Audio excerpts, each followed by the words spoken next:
Everybody, welcome to Sports Central. I'm Mark Jackson. To my right, Hank Longo, my co-host. And Hank, I've been on all over the place. Unbelievable. But really yeah, I haven't been on Sports Central in a little bit. But you know, it's good to be back. It's good to have you back, and because we always have fun. That's what makes this so exciting. Well, it's a lot different than having Neil Duncan here. You know, Neil Duncan well, is. we got the A-team back on Sports Central. Give the kids a chance, but they just. I don't know. Well, hey, we've got a great show going on, and I'm going to bear with me a moment while I go through my notes to get on page one. And thanks, Bright House Networks, our sponsor for this first segment on Sports Central. So thanks, gang.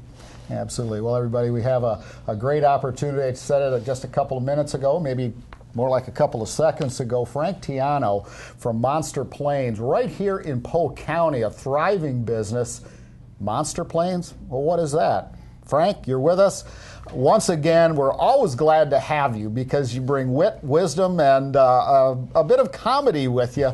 But one of the things we were looking at a little bit earlier in the today, before the show, a picture of a plane, and it weighs 125, 30 pounds, something like that.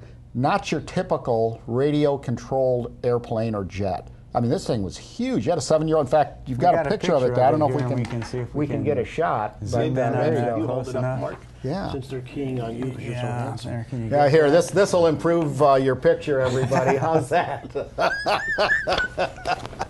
Well, this young lad that I'm looking at here, 7 years old, standing next to this plane. I'll show you one more time. See if Russell can zoom in a little bit, but hopefully cutting. There we go. There we go. You're looking better all the time. Oh, there we are. Look at that. Monster Planes USA. I got to make sure I have it straight here. But anyway, coming up, what is the 25th, 26th, and 27th of October? I mean, this is really unbelievable. These are giant scale RC planes that weigh up to 125 pounds. Yes. I mean, you could put a person in there. You almost could, but they are unique in many ways. This particular one, there'll be two of these. There's only 3 in the country. It's a model of a P-47 Thunderbolt from World War II. It has a 400cc engine in it. 400 cc's. It's something you put on a. I remember my first motorcycle was only 600 cc's. I mean, so I mean, maybe an old BSA 650, right? 30 years ago. I mean, now, just for the audience, what does a plane like this cost? Well, I don't want to scare anybody away from this hobby. This is unusual. I know, this is unusual. This is custom made. We custom made molds, and that's about $30,000. Oh my god! But that doesn't mean you have to spend $30,000 to get in this hobby. No, you can spend a couple $100 bucks. Couple $100 bucks or less. Yeah, absolutely. But that's what makes this event so interesting. People come from all over the country with trailers full of stuff like that. I mean, 4-engine. Remember the old TWA Constellation with the 3 tails years ago as an airliner? There's a guy bringing one of those. It's a 16-foot wingspan, 4 chainsaw motors. I mean, it's just incredible the stuff they have there. Where do they get this stuff? I mean, it's not like you walk into no kits. Walmart or something and pick one up. No, right. You're right, Mark. These are guys probably my age that semi-retired, and they spend 40, 2 45 years old. Maybe 48, and or 50 like you, You're about 10 years off like that one. Well, I know his social security number is 11. I know that. But anyway, they get a set of drawings and they blow them up and whatever they do, and they make their own parts and they make them. At that level, they're not balsa wood anymore. They're fiberglass, carbon fiber, metal. Because they're so heavy, and the engine's so big, they got to stay together. And balsa wood would just fracture. Apart exactly. So now you've got chainsaw motors in this one particular plane. Yeah. Is that something you have to go start the chainsaw motors? Well, yeah. First When you think about it, the chainsaw motor, and they never quit. I mean, then they run. So instead of doing this, we put a propeller on the end of the crankshaft, and we do this. And they run. And they run forever. I mean, you can't kill them, you know. And they're like 40 or 50 cc's each. And you put 4 of them on, you got 200 cc's, and they turn maybe a 20-inch propeller at about 7,000 RPMs. And how 7,000 RPM? Yeah. When you put a propeller on them, they're not geared down like they are for a chainsaw, because they're not biting into a piece of wood. Okay. But a plane like that's not meant for speed. It probably runs around 65, 70 miles an hour. Okay. This one, the big one, there happened to be one of Lakeland's finest out there one day. We were test flying it, and he had a radar gun, and he said, just let me see how fast it'll go. That's not a fast airplane, but I did take it up, and I come out of a dive, downwind, so the wind is with you. Yeah. It was 130 miles an hour. Oh that big tub was 130. But we have some of the jets that are coming where they're not quite that large. They're about 10 feet. And they're running at 200 miles an hour with a real turbine engine. Wow. That's unbelievable. Yeah, Frank, I've always wanted to ask you this question. And it's sort of a question and a statement in the same breath. There's the recreational side of radio-controlled aviation, but then you have the competitive side. There's a lot of people who don't know that it's a very competitive sport. Is there a sanctioning body that governs how these competitions are run? I mean, is like under the United States Olympic Committee, you have Group A sports that are compete in the Olympic Games, and then you have the Pan Am sports that they aren't necessarily lesser sports, but they're not officially an Olympic sport. In this particular, in each case, there's a governing body. USA Water Ski, for example, is one of them. United States Tennis Association is one in tennis. How about in radio control? Yes, but it's not just for radio control. It's all of AERO modeling. It's called the Academy of Model Aeronautics. Funny, AMA, like the American Medical Association. Yeah.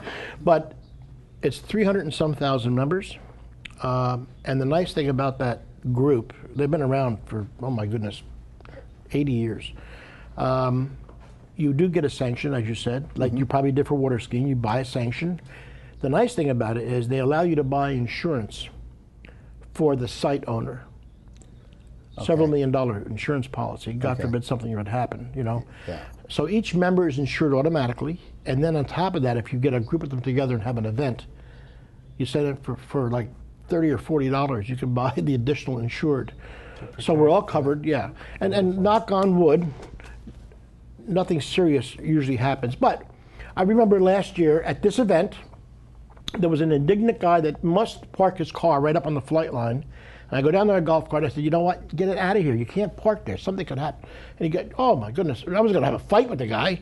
I said, I'm telling you something's going to happen. And for sure tomorrow you're not parking here.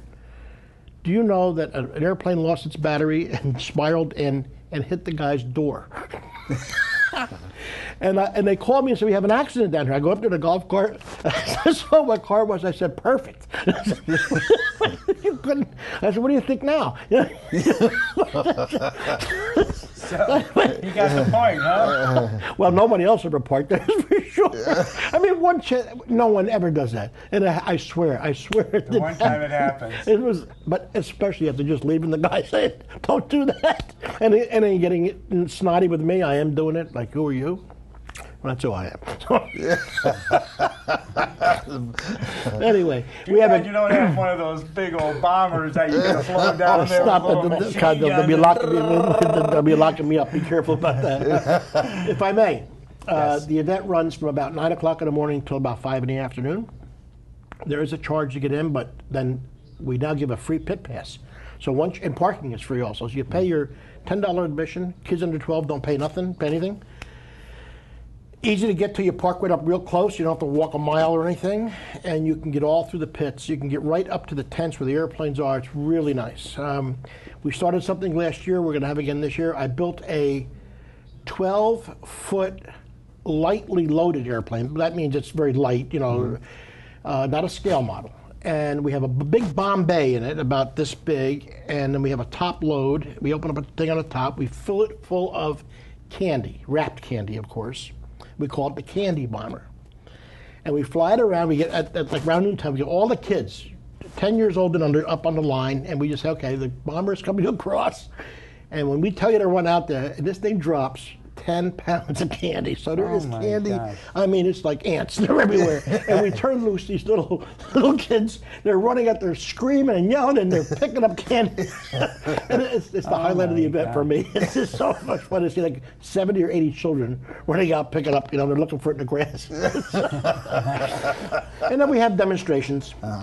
We stop for half an hour and we show the jets, because that's something people don't normally see, the jet, and we said we have a World War II gaggle. We put up 15 or 16 World War II airplanes at the same time, mixing it up. Oh, really? Yeah, and that's we don't try to hit each other. They're like fighters and bombers and all that stuff. Minimum, And they're all minimum flying size, together out there? minimum size 90 inches, so about 8 feet. Weights around 35 pounds. We get 14, 15, 16 of them chasing each other in a racetrack pattern, and it's exciting. It really is. Wow. What fuels these planes? At that level, gasoline.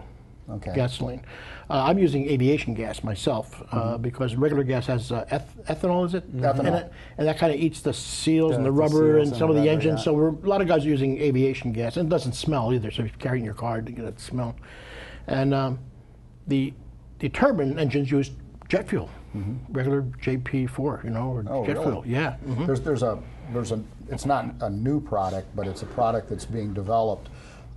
There's a company out of I can't remember if it's Fort Collins or Boulder that produces. It's a manufacturer, and there's others now, but it's called Gevo, and they produce a product called isobutanol, and it's an additive like ethanol is. Yes. Okay, and it can be made out of any sugar-based product and this type of stuff. But the product itself, this isobutanol, does not eat away at the gaskets and stuff like that. Oh. And they're looking for inroads into Florida, primarily in the Tampa area, and I believe there's 11 gas stations that some company owns that they're going to be introducing it, here in Florida. It's really an interesting concept. It's something to keep your eye out for. I know the boaters go crazy because of the ethanol. I mean, you see a gas station say no ethanol, and the boaters are like lined up there, for that reason. Frank, for somebody that just wants to come out and watch this and they get inspired by it, how can they pursue it? What would they do to go about getting involved in The this easiest sport? way is to walk into any hobby shop. Like Hobby Lobby or something like that? Hobby Box, Hobby Town. There's 2 or 3 right here in Lakeland. But any hobby shop, and just say, you know what, I want to get started. They usually will give you the name of one of the club members. Our club, the Imperial RC Club, has 6 or 8 guys that all they do is train kids to fly for free. Wow. Really? Yeah, they'll tell you what to buy, and then they'll meet you out there on whatever day you want, and they'll give you an hour of instruction or 2, whatever it takes. And if you want to continue, you continue. Any age, 8 to 80, it doesn't make a difference. Wow. Frank, we've got about 15 seconds left. So the event itself, okay, is October 25, 26, 27. So just in a few weeks here. But just as important, what's your website so people can go on, check out to see what's happening, they get It's more my name. information and so on? My name, Frank Tiano, like a piano with a T, Okay. TIANO.com. FrankTiano.com. But if you were to type in monsterplane.com, it would somehow get there. Okay. Okay, fantastic. Well, thanks a million for joining us. Thanks for having me. Always great having you on the show, Frank. You make it so interesting and entertaining. We appreciate it. Yeah, absolutely.